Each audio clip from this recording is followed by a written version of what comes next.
الوزراء مراسل النيل لمتابعة الحوار الوطني هشام عاصي. هشام، يعني كيف تبدو لك الأجواء قبل ساعات قليلة من بدء أولى جلسات هذا الحوار؟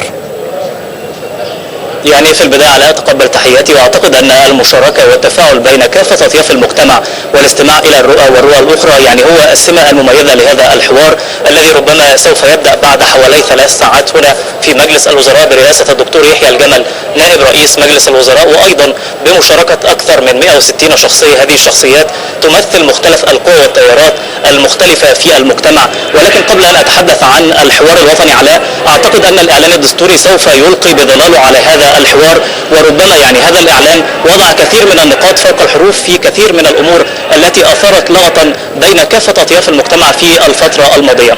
يعني هذا الحوار الوطني تبدأ أولى جلساته اليوم، وهذه الجلسات هي عبارة عن 5 جلسات. تبدأ الأولى اليوم وتنتهي الجلسة الأخيرة يوم 10 من هذا الشهر، وسوف تبلور كثير من الرؤى والقضايا المجتمعية والسياسية، وأخذت هذه المعايير المختلفة نقاطا.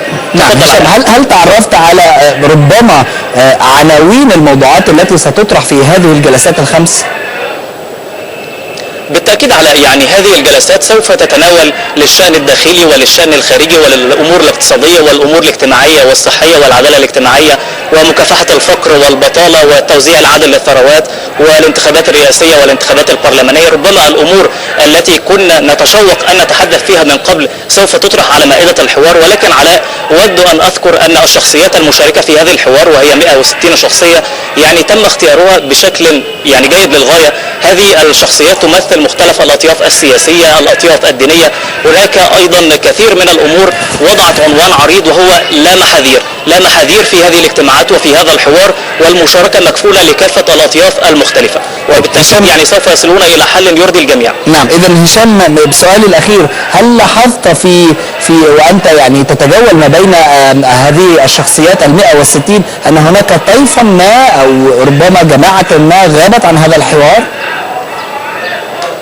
أعتقد على أنهم يعني في حين أن اختاروا هذه الشخصيات رأوا أن تكون كل التيارات ممثلة، التيارات السياسية، التيارات الدينية، كثير من لهم رؤى اقتصادية، يعني من لهم رؤى في حقوق الإنسان على سبيل المثال، الأوضاع الصحية من خلال بعض الوزراء السابقين مثل الدكتور إبراهيم بدران، يعني المستشارة تهاني الجبالي، يعني كثير من الشخصيات، الدكتور كمال أبو المجد، الدكتور أحمد عكاشة. كل هذه الشخصيات ربما تمثل كثير من الرؤى والتوجهات المختلفة التي ربما يمكن أن تبلور نوع من التوافق الوطني بين المجتمع المصري، وتلبية طبعا لرغبة الثوار، ثوار 25 من يناير الذين أيضا ممثلين هنا بوفد خاص، إضافة إلى المفكرين ورؤساء الأحزاب السياسية وكثير من الشخصيات التي يمكن أن تسهم ولو بالقليل في هذا الحوار المجتمعي.